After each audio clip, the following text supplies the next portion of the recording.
Hello and welcome to another episode of Draft Gym TV. As always, you are joined by me, Andy, FPL Teach Mode, and it has been a little while since we've been able to do a video. We obviously did all of our predicted lineup videos and we had a couple of days break, especially with all the friendlies coming in, getting brand new information coming into us all the time. And we thought now would be a really good time to do a new video all about drafts, all about the drafts that you have been doing in the community so we can try and assess them and see what we think about them. I keep saying we, it's the royal we, it's basically just me. Now, from now on, whenever we're doing our videos or our streams, we will be running our little thing down here, which will just be going through the entire tournament's players. So all of the players, all of the groups, giving you as much information as possible. It means you don't have to look at me all the time. It means you can look around the screen as I am chatting. Now, obviously, we are talking about FanTeam. We're not talking about the official Euro game. We are talking about the FanTeam Euro 2020 tournament. £1 million prize pool. Absolutely brilliant. And it is getting so close to the start now. So if you have not signed up yet, make sure you do. It is definitely worth doing. It's only a €20 entry and it starts on the 11th of June. So the time is running away with us. It is only 5 days away. So tonight, what we're going to have a go at doing is I've got 5 people's drafts that they have sent me. This is people that are more than happy to get their team picked apart or to say that their team is really good. And I'm going to be looking at it and thinking about what people in the community are doing and maybe what they should be doing or shouldn't be doing. And also having a look because a lot changes in a couple of days. So it could be that they've done something and literally within a couple of days, 48 hours, things have changed. And it may be that they're now changed it, or there might be that they're not aware of it. And maybe they do need to have a look at it and see if they can change it. So, as I've said, we've got 5 teams to go through. So I'm looking forward to getting going and seeing what they're like. Just to give you a heads up as to what we're going to be doing in the future, by the way, we will be doing a video in a couple of days that will be looking at the most popular dilemmas people will be facing before they pick their teams. And then I'll also be doing a team reveal ready for the start of the tournament. If you've watched any of my videos before, make sure you like and subscribe because it really helps us to grow. So the first person we have up is Chockapoo. So this is a person on Twitter that has sent in their team and they've said, have at it. Let me know what you think of my team. Now, what I'll be doing for each one, I'll be starting from the goalkeeper and I'll be working my way up and kind of critiquing everything that I see and then finishing on the bench because the bench is extremely important in this. There are some fantasy games you play where the bench isn't that important. This is not one of them. You need to make sure your bench is good. It needs to last you all the way until match day 3. So you need to make sure you've got players in your team that you can plug in and play if you need to. So Schmeichel in goal with the Mailer double up. I quite like that. There's nothing wrong with that at all. I think Denmark have a lovely first fixture. I think it's really worth saying, and I've started fading them a little bit in my team. It's a great first fixture, but the fixtures don't look kind in match week, in match day 2 and 3. So make sure that if you've got double Denmark defence, if you've got triple Denmark, which I can see that Chockapoo has here, make sure that you've got players on your bench that can come in and play and have a good, at least one game week coming up. So, you know, like I said, it could be an absolute masterstroke triple Denmark in that first week, and they're actually looking like a good team for the whole group stages, but the fixtures don't look kind straight away after. And this game's going to come thick and fast at you. So if you're going to go with triple Denmark, completely commit. I do agree. Either have none of them or have all of them. I like that. I always say that about any teams, to be honest. But just make sure you have those players on your bench that are good. We're going to get to Chockapoo's bench in a minute, which I think is actually quite strong. Then we got Spinazzola and Bonucci in defence. Now we are going to see a big pattern as we look through all 5 of these because at least one Italian defender in your team seems to be the staple at the moment. A lot of people are going to be on double Italy. Spinazzola, Bonucci, Donnarumma, they're all going to be very, very backed, I think. So when we're looking at it and just completely objectively, I do like it. I think Italy, for me, have one of the best chances of keeping 2 or 3 clean sheets in the group stages, so I don't mind that at all. I think the double up is absolutely fine. If you're backing them to do well, I think they're reasonably priced as well. I don't see anything wrong with their prices. I think Spinazzola has been playing extremely forward recently and is playing almost like a left winger, so that's not a problem at all. I do see that there might be a little bit of rotation with Emerson, but to be honest, with so little that Emerson has played recently, I can't see anything but Spinazzola starting. there is an argument to be said about will they play match day 3 if they've won their first 2 games, which is something that we need to look at some point. For me, I'm not going to be worrying about that at the moment. I think you just get your points on the board and see what happens in match week 3, because anything could happen. If Italy draw their first 2 games 0-0, they have to go out and win their last game potentially. So I think you don't really need to be worrying about that. But I do like the Italy double up. Just be prepared that a lot of people are going to be on Italy double up. Geordi Albert, I don't see too much of a problem with. I'm a little bit worried as to whether he is 100% nailed. I don't think he is, because a guy is there in the background. I do fancy Spain to keep a few clean sheets in this group stage. I have mentioned Spain before, saying I'm not sure whether they're going to be brilliant or they're going to be awful. I haven't decided yet. I am edging towards more the brilliant side at the moment, the more I've done their homework and the more I've seen them play. So we'll see how they get on. But to be honest, I don't mind that back 5. I think that back 5 is pretty well picked. Some good budget options in there and some good premium options in there as well. So I do like that. Now we get onto their midfield, and straight away I'm seeing Wijnaldum and Depay. Depay, I think, is going to be such a hard player to not pick in this group stage. No matter what I think of the Netherlands, and I'm starting to get worried about the Netherlands. I'm starting to get worried about the discontent that seems to be coming from their camp. I'm starting to get worried about this insistence on playing 5-3-2, even with De Ligt now injured as well. And I'm just looking at it thinking things aren't looking rosy, and this is not what you want before a major tournament. So I'm worried about sticking with more than one Netherlands player. Yes, Wijnaldum does play a little bit further forward for his national team. I haven't had Wijnaldum in any of my drafts. I'm going to have 7 to 8 teams going into this tournament, and I've not got Wijnaldum in any of mine. I just don't see it personally. Depay I love, playing up top, taking penalties, getting assists, absolutely brilliant. There's nothing wrong with him. I'm finding it hard to keep him out of all my teams, to be honest. But Wijnaldum in the double up, I'm edging towards not so much at the moment. So I think instead of Wijnaldum, I'll be getting somebody else in there. Torres, yep, absolutely fine. I think that double up with Alba is lovely. I think the fact that their fixtures are brilliant in their group stages is nice as well. I think Ferran Torres is way more nailed than Olmo on the other side as well, and I think he's well worth the outlay. So Torres is a good pick.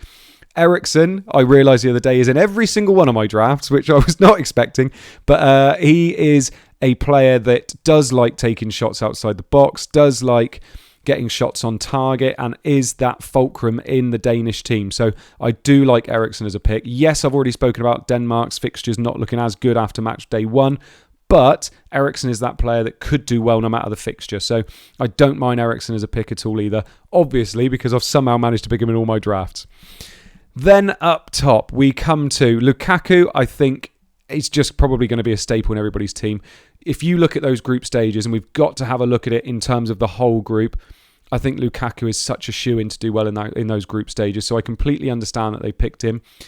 Interesting, they've gone for captaincy here. I would probably be looking at somebody like Depay instead for captaincy, or even Kane if you've got him. So it's interesting he's gone for captaincy on Lukaku, but I can understand why he has. I'm not sure, personally, about going for just one Belgian player. Do you know, I've looked at quite a few of my drafts, and I keep trying to get in more Belgian players, and it's really hard. It's really hard to get more Belgian players in, because it's who you go for. They're either overpriced or they're rotation injuries or their rotation worries. So although I'm saying maybe the double up would be better if you're going to go for Belgium, you really back them. It feels quite hard to. So when we get onto one of the drafts later, we are going to talk about Belgium a little bit more. And then Kane up top, can understand Kane up top. For me, he's too overpriced. I've only got him in one draft. He's too overpriced, and that first game against Croatia is tough. Yes, the other 2 games aren't too bad, and he should do well, but could he get rested in match day 3? Could happen. Although, like I said, I'm trying not to worry too much about that. But Kane, I'm going to find hard to justify. But then what I really like about this team is the bench. So I think Chocopu's done a good job on the bench here. Shunin, Zuba and Cheryshev, I think, are great picks. Absolutely great picks. I've looked at Russia a lot, and I love their fixtures for the rest of the match days. So yes, they've got Belgium away first, but then they've got match day 2 and match day 3. Beautiful fixtures. I actually really like having those 3 Russians on the bench. So for me, that is a big, big plus, and that's why I put this draft in here, actually. Hanley on the bench. Yes, to be honest, I think the best fixture for Scotland is that first game. So I'm struggling to justify Hanley when you're going to want to play him in that first game. You're not going to want to play him against England, are you? And Croatia's going to be a tough game as well. So I'm struggling with the idea of him being on your bench when you probably want him in your team. But I really do like that triple Russian on the bench. Really, really nice. Right, we move on to Dronic now. And Dronic, I do like the makeup of his team. I think he's gone for a few gambles here. And I like gambles. There's nothing wrong with gambles. You know, you don't want everything just going to the template all the time. And I do wonder whether he has sorted his bench out yet. I'm not sure about that. But if we have a look, we've got Krull in goal. I'm not 100% sure whether Krull's going to be starting. There is a lot of talk about Stekelenburg starting in goal. So I would keep an eye on that and make sure you know before deadline. Because if you get Krull in and then he doesn't start, all of a sudden you're looking at him thinking, shit, I've now got to sort out a goalkeeper, and that's not what you want to be doing for a paid game. So I would be having a look at Krull. If you're really not sure on which one's going to start, go somewhere else. He's then got Florenzi, Diaz and Albert in defence. Absolutely fine with that. Really like it. I think Florenzi, he can get forward. Spinazzola looks like he's getting forward a little bit more, but that could change during the tournament, so it's tough to go between them. Diaz, I think, is fine in that group. Got Hungary first. There's no reason why Portugal can't keep 2 clean sheets in that group, so I don't mind Diaz at all. You know he's completely nailed, so you won't need to worry about him in the group stages. And Albert, as I mentioned before, might have Gaia for rotation worry, but I think Albert's probably going to start, isn't he?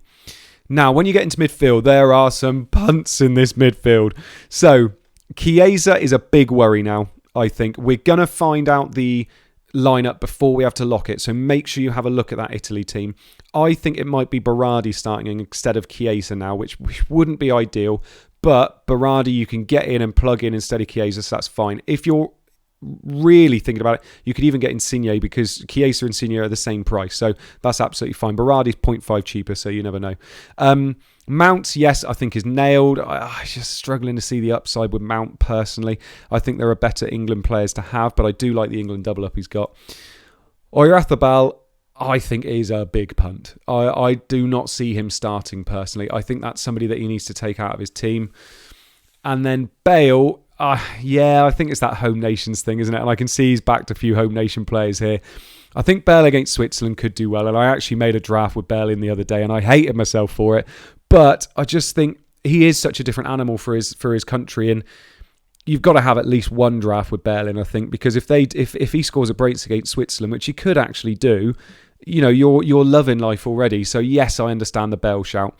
Now, he's got Kane up front as well. I've already spoken about him, so I won't talk about him again. But I do like the double up with England. I think if you're going to go for it, it's coming home kind of team, then that's fair enough. Lewandowski up top, we haven't spoken about yet. He could be absolute dynamite in this first fixture against Slovakia. But I really do worry picking Lewandowski. I mentioned this in another video I did not too long ago, where I've picked Lewandowski in teams before, and he's never, ever done it for me. So I do worry that this Polish team won't be able to supply him like others have. Yes, they're looking slightly different now with Zielinski in there and, you know, players like Klich that could provide him a bit of service. But I would worry a little bit with the fact that you're not picking him for one match. You're picking him for the whole group stages. So you're going to want to play him every week. And can you justify that? So it's a really interesting conversation you need to have with yourself. Arnautovic, I don't like at all. I'm sorry. I've been really off Arnautovic the whole summer, the whole lead up to this, because I don't like his attitude. I'm not sure whether he's going to be 100% fit. I think Kalajdzic has done well playing. He's not been brilliant either. But I do worry. If Arnautovic plays, then yes, he's going to be on set pieces. He's going to be on pens most probably as well. But I do worry about him, especially as captain. I know it's against North Macedonia, but I do struggle with him, I think. So I'd be easing away from him. Bench, you've got Varane on the bench. He could easily keep a clean sheet. You never know. So, you know, against Germany, I would be having a look to see whether you could put him in, especially maybe for Oyarzabal as well. Robertson and McGinn, you're going to want to be playing him, aren't you? You know, against Czech Republic, Robertson, chuck him in. McGinn, chuck him in. There's no problem with playing him. You could probably bench Arnautovic, bench Chiesa, potentially bench Oyarzabal, and play those ones on your bench. I think you're going to have some points on your bench potentially. And then Sommer, I do like Sommer as a keeper. I think he's a perfect bench keeper. That's absolutely fine. So Dronic, not a bad team, but there are some punts there you might want to have a bit of a look at. Now we got FPL Mac, and FPL Mac seems to have got some nice little dark mode going on in his team here, which I quite like. So he has gone for the fabled, ever popular Italy defence. He has gone double Italy defence, which again, like I said, I don't see it being a problem. I see it being really popular, really, really popular. We got Pau Torres in defence. I think if he starts, he's an absolute bargain. 5.5 million, I believe he is in FanTeam. Absolutely fine. I think that's really good, and I can see him starting. So I really like that option. And when you think he's 1 million cheaper than Alba, I don't see that being an issue at all. De Ligt, I'm assuming he sent in this draft before the news that De Ligt was injured, so you really need to look at that and see if there's somebody else you would like to get in instead. Someone like Wijnaldum Dumfries, someone like that might be quite good to have a look at instead. And then Stones at the back. Do you know what? I think out of all the English defenders, Stones is probably the best value. He's at only 6 million. We could be keeping clean sheets in this group. I like Stones as an option. Absolutely fine.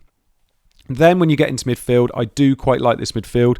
Insigne, like I said, I think he's the Italian midfielder I would be going for, but we're going to get that Italy lineup before we have to lock in. So make sure you look at it and then lock in. Depay I've spoken about. I'm not going to wax lyrical anymore about Depay. I think he's absolutely brilliant. And then Bale again in midfield. Yes, with that Switzerland game up first, he could do well. And I feel like Wales are one of those teams where if they start well, they could build up a head of steam and do okay as they go on. Then, first time we've seen him, Cristiano Ronaldo as captain as well. I think if I had Ronaldo in my team, that is who I would be captaining as well. Up against Hungary first game. There's no reason why Portugal can't win 2 games in the group stages. Beating Germany, beating Hungary, maybe getting a draw with France, but we'll see how that one goes. But I like Ronaldo in this team, and I love the fact that in 3 drafts, this is the first time we've seen him, which makes me feel quite good about having him in most of my drafts. So Kane, Lukaku, Ronaldo, power 3 up front. I like it. These Scottish lads seem to be very, very popular on the benches, McGinn and Hanley. I think I'd be wanting to play McGinn. So maybe De Ligt, if he's going to be missing that first game, you could put him on the bench and play McGinn. Malinowski, really like him as an option. Really like that. And Ukraine have some nice fixtures after match day 1. So that is definitely something you can look at carrying on. I like that a lot, to be honest. And then Dubravka, 4 million keeper, going to be playing, going to be keeping, going to be getting save points most probably. So you obviously listened to the video before and you picked a good keeper there. So well done. Matthew Bland is our 4th draft, and oh my goodness, look at that. We have double Italy defence. This is coming up a lot at the moment. What I really liked about Matthew Bland's team was his bench. I think his bench is nailed with bargains, which I think is brilliant. He's obviously done his homework, looked at content, watched videos, and he's picked a really good bench. And because he's picked that good bench, I think he's got some really good options. So Diaz, Mela and Bonucci, I think are kind of staples in a lot of people's teams. You'll see those different kind of formations, different kind of options that people are using all the time. Depay, yep, absolutely brilliant. Ferran Torres, we've spoken about before. I think he's probably the best Spanish midfielder to pick. Now, he has gone for Bernardo Silva in midfield. And do you know what? I think he is a better option than Bruno Fernandes. I don't see that being an issue at all. He is a very good player for Portugal, and he is a very, very good player in terms of his attacking returns as well. So I think with that first game against Hungary, you know he's nailed, you know he's going to be playing, you know he's going to be hopefully supplying Ronaldo. I don't see that being an issue at all. I like that. I like that pick. Eriksen in midfield we've spoken about already before as well. And then up top, he has got Lukaku, he's got Ronaldo, and he's got that man Yilmaz. First time we've seen Yilmaz, 4.5 million for the starting striker for Turkey that could be having a good tournament this tournament, hopefully. Could have a good group stage, and he's on their penalties as well. So first time we've seen him, which I'm absolutely shocked by. One thing I will say, though, is I would probably be benching him in this fixture. When you've got that double Italy defence, why not bench Yilmaz and play Bale, who you've got on the bench? Because Bale against Switzerland, I think, is a better fixture than Yilmaz against Italy. But that's just me. But then on the bench, I really like this. He's got Hinteregger, he's got Bednarek. Great prices for those two. Great defenders in great teams that have lovely fixtures for these group stages. Sorry, when I say great teams, I mean nailed teams that we can trust. So Hinteregger and Bednarek, I think, are great players to have on the bench there. And Kekir, I think, absolutely brilliant as well. So I really like this team. I think it's probably one of my favourite teams out of all of the ones I've seen so far. And then our last team, we have got Tom FPLT. Thank you for sending your team in, Tom FPLT. Now, he has got some different players, which I quite like. He's also got some players that we've seen before. It's quite hard to see completely different teams, unless people were sending me various entries that they've got. These kind of tended to be their one and only entry, so they're trying to cover a lot of bases really. So we've got Schmeichel in goal. I think that's an okay pick. I think with a goalkeeper, even if they don't keep a clean sheet, they can still get you some points with those save points. So I think Schmeichel's a safe pick. You know he's nailed as well. Then Alaba. I've hardly seen Alaba in any teams now. You know, you look through, I think that's the first time we've seen him in this group. So Alaba, I do like. I love in that first fixture, and then it does get a little bit trickier, so do watch out for that. But for 5 million, absolutely nothing wrong with that at all. Bonucci, we've spoken about before in quite a lot of depth, so we're not going to talk about him much anymore.